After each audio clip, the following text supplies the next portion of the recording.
Ciao Tesla people, I'm back at charging and we'll do the Supercharger Talk number 18. I want to charge again at this 180 kilowatts charger.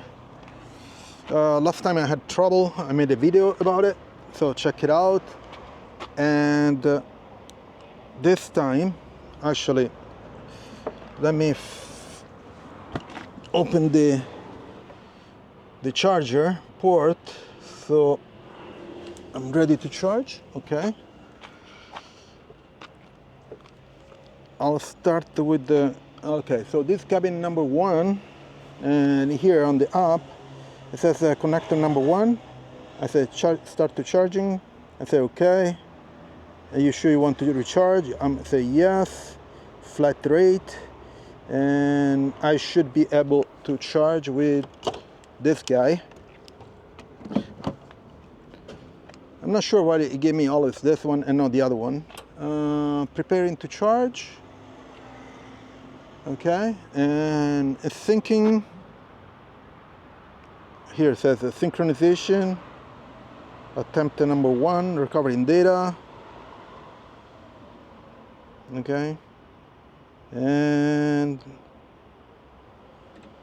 done. Okay, cool. It started. Okay, looks like the app works much better than the NFC card. And here it starts at 99, 110. I'm 43%, 122, 129, 134, 37, 39, 144 kilowatts. Yep, that's the maximum. So 144 kilowatts is the maximum. Now it's going down. I'm charging up to 85, I guess. Okay, pretty good. 30 minutes to go. Nice. So what I wanted to do is the Superchargers Talk number 18. There was 2 days ago, there was the earning calls with the financial about Tesla, and were very interesting, the numbers and stuff. But the most interesting part was the Q&A, where Elon Musk and a bunch of other Tesla employees responded to questions. So let's talk about that because are more interesting than the financial. So first of all, the Robotaxi event was moved from 8th of August to the 10th of October. So looks like an official date. And then there are a bunch of questions about all the other vehicle that Tesla is building. Also, the Robotaxi should come in 2025. We don't know yet if it's going to be built in 2025 or there is the first ones, the first batch that goes out to the streets. Most likely it's this one. Okay. Also, the Roadster will start production 2025. I think it's the first half. There's going to be a lot of vehicles starting to be built, so it's going to be a very interesting year, 2025. The 25K car, which most likely is 30K, will start building in the first half of 2025. Okay, which is great. Also, the Model Y refresh or Juniper project will start production again in at the beginning of 2025. The semi-truck is going to be on sale from 2026, and in 2025 they're building the factory, which is pretty cool.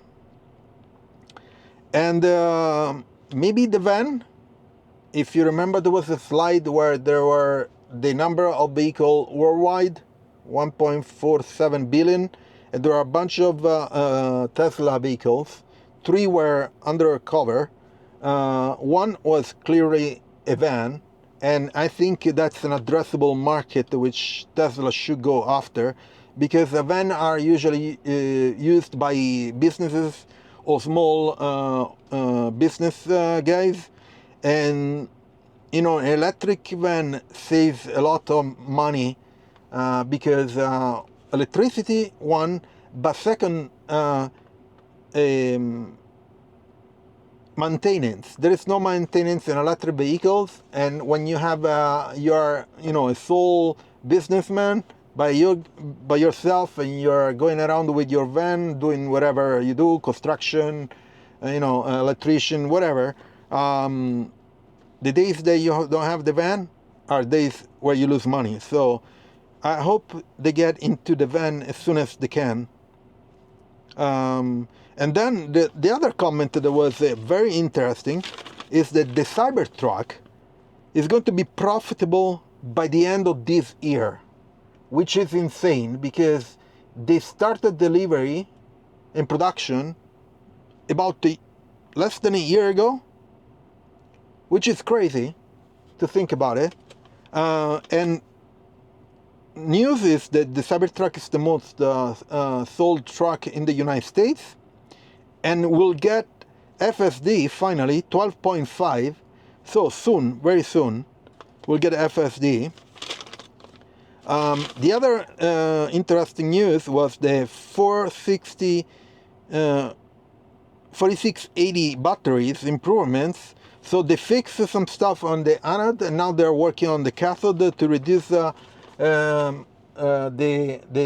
rare material that they need, and they increase their battery efficiency by 10 or 15% that they were talking about, which is great. Another thing is the Robotaxi and the Optimus bot, whatever you want to call it, are going to be built in Texas. So the Optimus robot is going to be huge. And they're going to first use it inside their factories first, and then they're going to sell it to companies in 2026. That's what they said. We'll see what's going to happen. And then the Giga Mexico is on hold. So Musk mentioned that given the political situation, and then there is Trump wants to put tariffs, huge tariffs on vehicle and services and goods from other countries. So, you know, if you build a Giga Mexico factory and you get huge tariffs, it's not anymore economical. So they're going to set it on hold until, I guess, the election, which is in November. Okay, which is interesting. And then FSD. FSD is coming to Europe and China by the end of 2024. That was the comment. Hopefully it's true. Hopefully we'll see this, because I want to test FSD. I think the real scenario for FSD to be used is Europe, because US and China, for the most part, have in the cities, and most of the streets are large and straight. Not everything, but most of them. Here in Europe, it's not. Okay, and the streets are smaller, much more traffic inside the cities than the US, because most of the people live outside the city. So it's a different scenario. So it's going to be interesting how FSD will behave here in EU. And we'll see how much it costs if you have to buy the entire FSD, or if they're going to be a monthly plan or just a trial. I would like to do the trial and see how it goes. And then, of course, the financial. I had all this news. Yeah, the financial earnings are down, revenue is up, and cash in the bank is a record, all-time records. Okay, those are the three main points. And then there are the numbers of vehicles sold and all the stuff. You can check it out on the site. They have a bunch of slides, are very interesting. And other people are making some cool graphs where you can check out everything. So there are lots of news. Looks like that 2025 is going to be a very busy year for Tesla, and lots of new cars and vehicles are coming out. I am hoping that the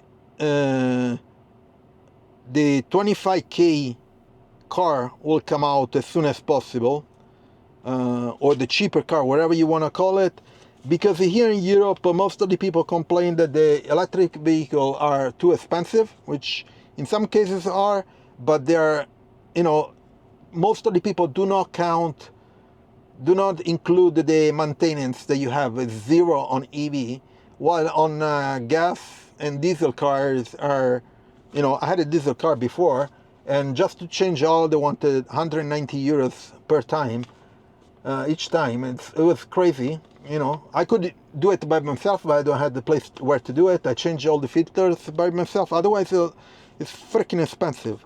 Anyway, so these are all the news that I wanted to share with you in this Supercharger Talk number 18.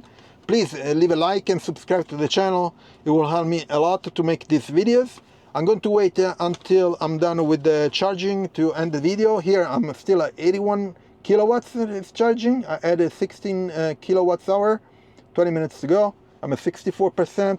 Let me shut off the Sentry mode, which I don't need it. I'm charging 85.